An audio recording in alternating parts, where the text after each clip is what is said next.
Okay, everyone, and hello, and welcome back to another video. This time on another ambiguously worded armor skill. If you don't want to watch the video, although I would recommend watching this one, we can really get into the weeds on some of these numbers. Cards down below. All I'm going to say is if you just take that and run, just leave me one of these. That's why I do this. I just do it for the likes.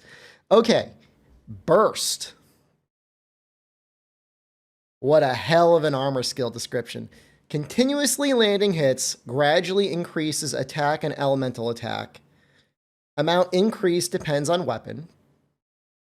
On your first hit, you get a small temporary attack and elemental boost, replaced by a larger boost after the fifth hit. And then it just keeps getting larger and larger and larger. Okay, so we know several things. We know you get a small boost. We know that boost depends on the weapon. And we know the boost gets larger based on the amount of skill points you have. Let's get a little bit deeper. So my testing, a slightly better description would be increases attack and an element a small amount after one hit. Increases attack and elemental further based on skill level on the fifth hit. This skill has no effect on status values. Be aware of elemental caps. What do I mean by that? Well, let me just throw the game up a little bit. We've got Sword and Shield right here. How much burst do I have on this? We have burst 1. Okay, that's fine. I can work with that. So we're going to hit this thing once. You're going to see a small boost. Should go up 5 and 5, spoilers. So went up by 5 and 5. And then if we hit 5 times, it goes up even more. It goes 8 and 6. Okay. What do I mean about elemental caps? I'm just going to show that off really quickly right now because in case people click off, I want them to know that there is a cap and that you shouldn't just run burst 5 no matter what you do. Don't do that. Okay, just for laughs, we have here a dragon greatsword that has procced convert element. It has dragon 3 on that and all that. It's got a little bit of crit element on there. It's got charge. And with that active, we get up to 900. Even after our first hit, we are already capped. We haven't even gotten the extended burst 5, and we are already at the point where even if we had technically burst 1, we are losing value. Okay? Good. Now let's get into the actual numbers. Okay, so as you may have already guessed, the weapon category will determine what level boost you get. So in Greatsword's case, I've got 1 point on. It's not going to be that different from the Sword and Shield. I'm going to get, when it's fully activated, 10 raw and 8 element. So this should go up to 230 and what is that, 740?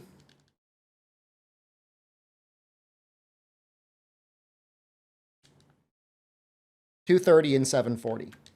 And so it's exactly whatever that number is. It doesn't matter whether it's, you know, like a rarity 1 weapon with raw and element or whether it's a max rarity Ardian weapon. It will always get that boost. So there's no specific scaling. It's just based entirely on the weapon category.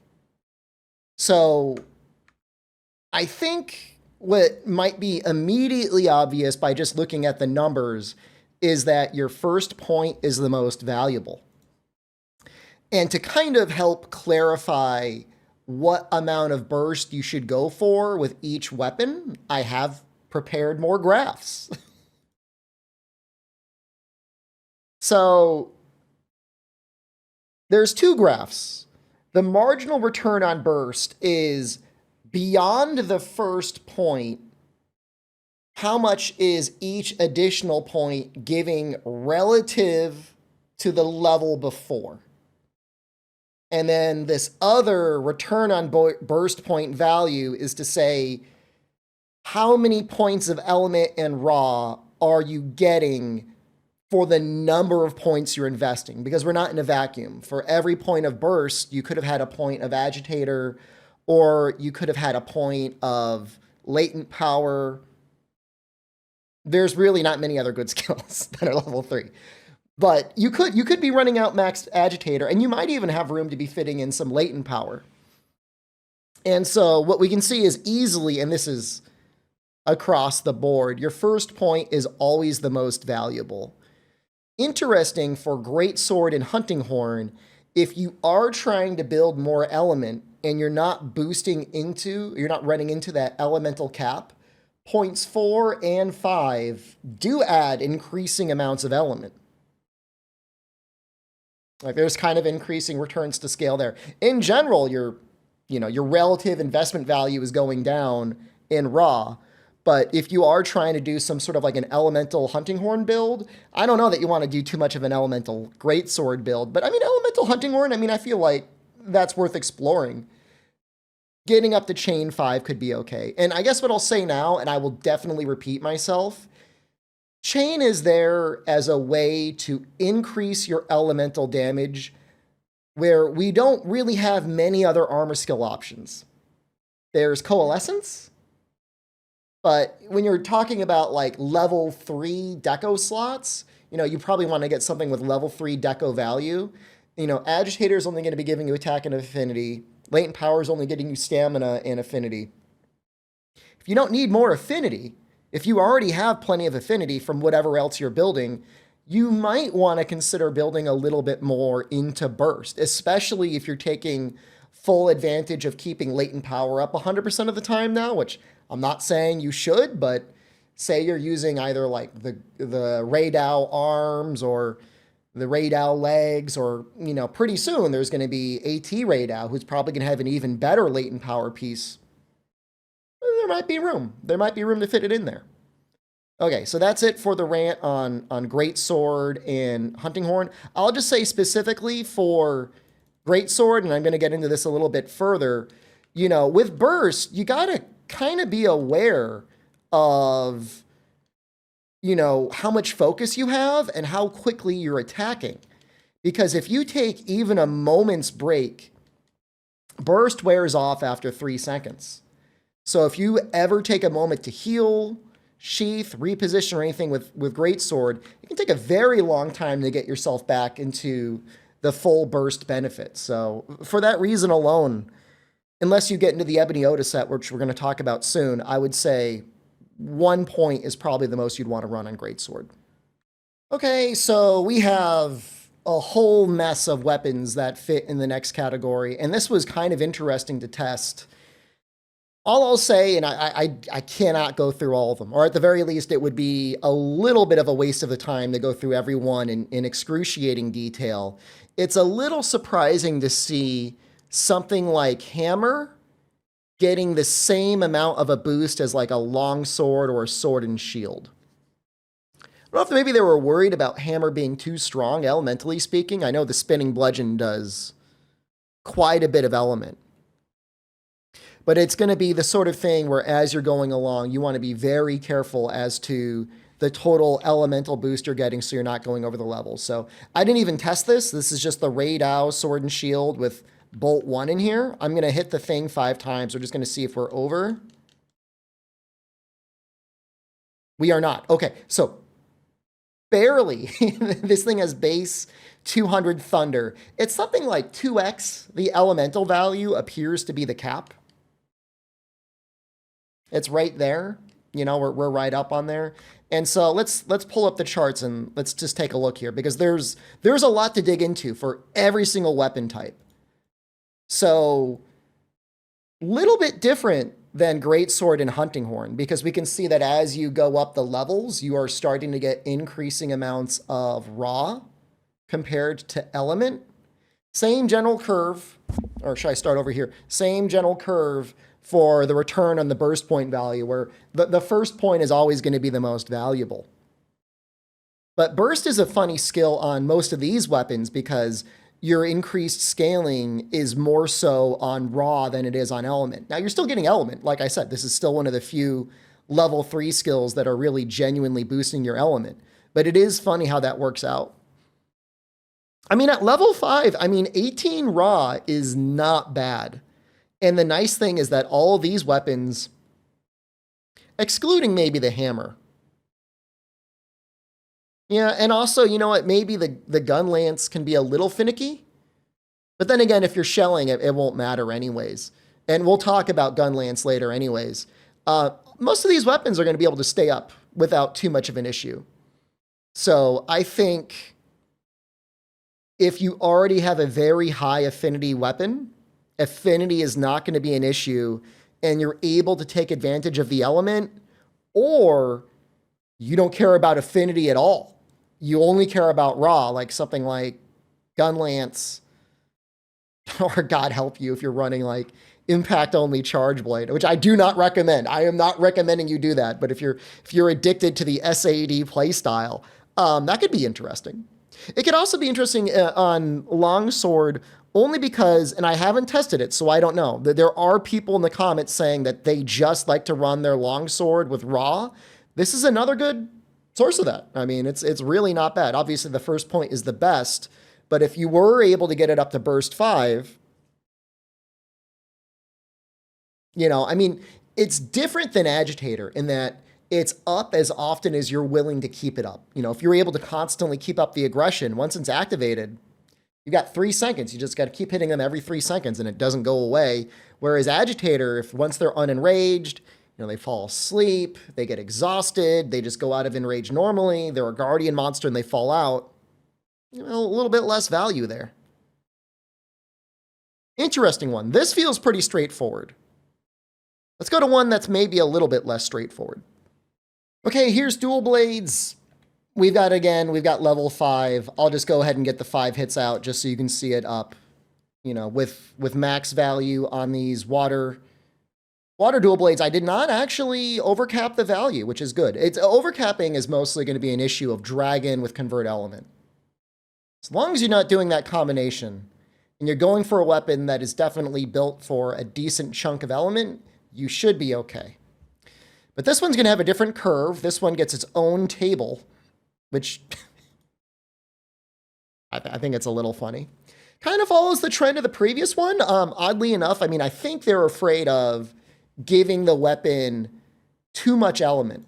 You know, dual blades get a lot of damage from their element on monsters that actually take element. And so they're probably worried about boosting that base value up by too much. Consequently, though, it does give okay higher end returns on raw. Of course, across the whole curve, you know, your return on investment does go down and start flattening out the farther away you get from that first point of investment. But it is there. My concern would be dual blades, unless you're doing the funny combo, you know, they need some help with affinity. You know, you're probably, at least if I'm running them, I like to run latent power. I like the boosted stamina reduction. Sorry. It's more fun. I don't mind doing the funny combos sometimes, but I don't like spamming it nonstop. It gets a little boring. I like the demon dance. What can I say? And I do feel like that combo is going to get nerfed or changed or something in some way. I don't know if it'll be title update 1 or later or never, but it does feel like it's something that may end up happening. So not much to say here. The initial hit does give you less element. It does take a little while. Like the initial boost from the element is not as high as the other ones, right? Everything else was getting like 5 element. This only gets 4 to start. Kind of weird. And then it only gets 2 and 2 and 2 and 2. So the scaling on it is you know, generally pretty low. I guess the normal weapons aren't that much worse, right? They get 2 the whole way. It just dual blade starts a little bit backwards. But in a way, when you think about it, with how valuable element is on dual blades, it is kind of nice. Okay, one more weapon that is nerfed even more than dual blades. Okay, we've got bow here, another funny one. I'm just going to go ahead and get it up all the way. It should be 220 and what would that be, 38? Doesn't take long to get there. So 220 and 38 maxed out at level 5 burst. This has got a very funny chart. I don't know why. This is like the second video in a row kind of where it's been funny charts for bow. Look at that marginal return on burst for that second point. I tested it several times. I do not believe I made a mistake. But if you were running burst 2 on bow, you've made a mistake. You need at least burst 3. You either want burst 1, which is 6 raw and 4 element, or you want burst 3, which is 8 raw, 8 element.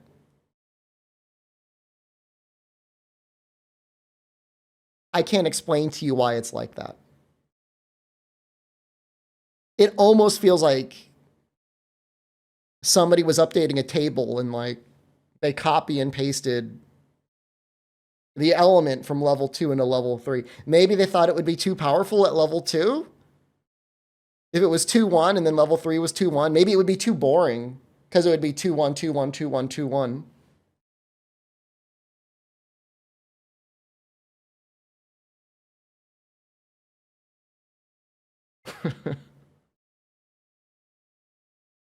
Can't explain it. But it is definitely a case where, you know, bow especially, it's in the same case, if not almost even worse, than dual blades, where it's struggling to get base elements. So you do want to be careful. You know, do I have fire 5 on here? Let me max out the fire here, and we'll double check to see if it hits the limit. I mean, this is an Ardian bow. I wouldn't be surprised if it got close, or if it actually just went over. No, it did not. Okay. All right. So, you know, that's a lot of fire, you know, relative to the bow. I mean, that's like a 30% bonus for the element. Okay, one thing to note, though, is there is sometimes weird scaling interactions with other skills. And I'm not going to get too into the weeds with this because it seems like it mostly affects Greatsword. Critical element does appear to work properly on burst. However, Charge Master does not. I don't know why. It's one of those things where wherever they throw the additional damage, they don't want your burst value getting affected by Charge Master. So if you watch the Charge Master video, anything that has a charge move, and we're still recollating that list, it's a pretty nice boost from 1 point. Not saying you shouldn't run the 1 point, but don't run the 1 point expecting that it's going to boost your burst.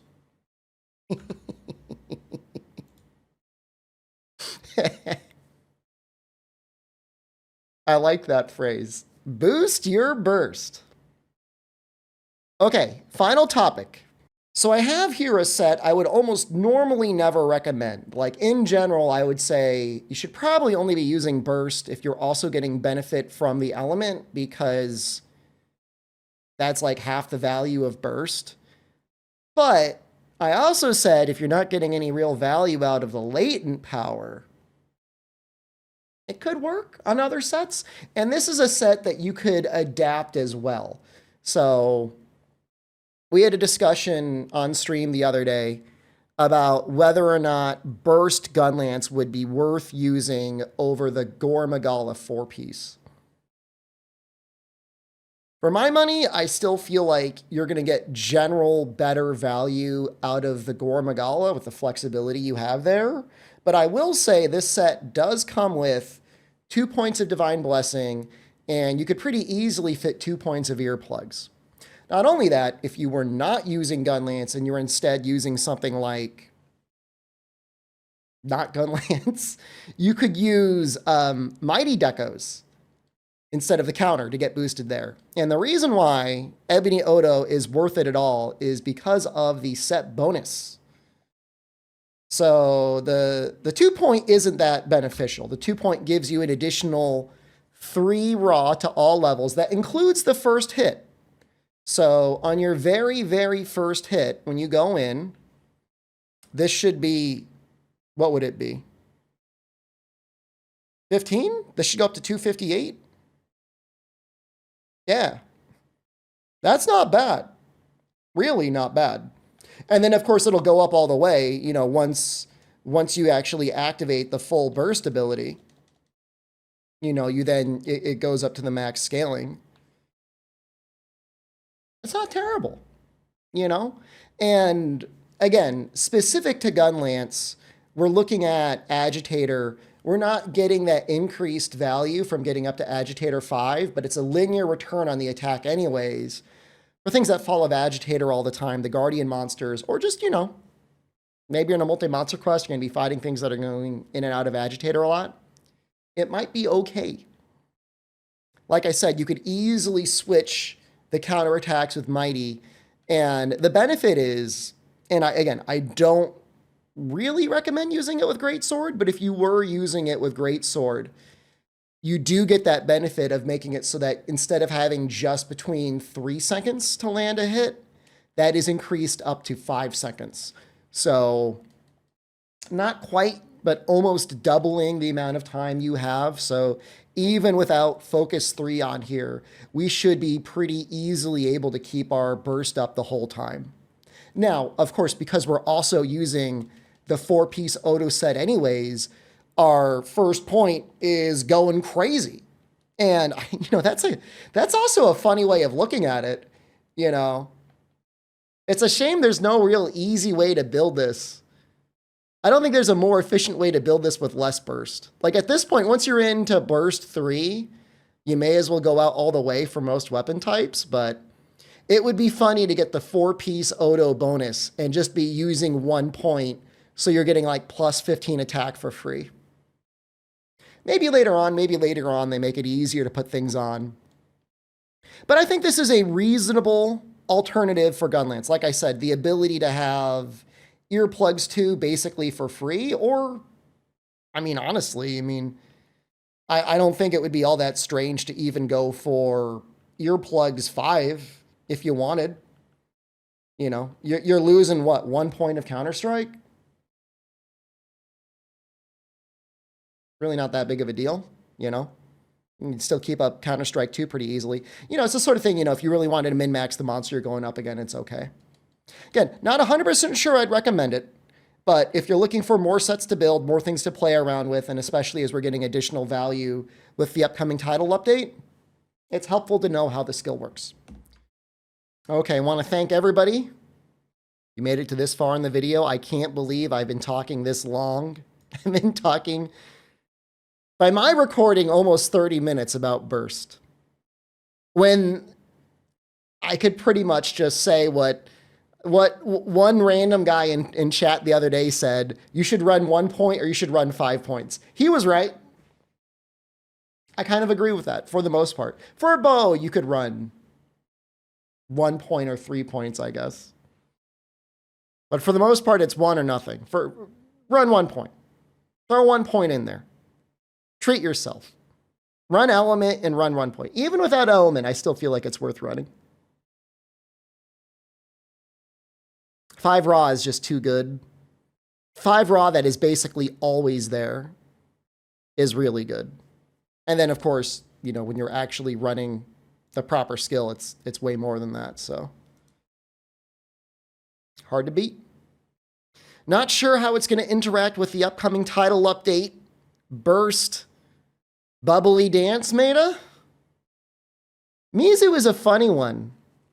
We know the final boss is going to be very weak to dragon most of the time.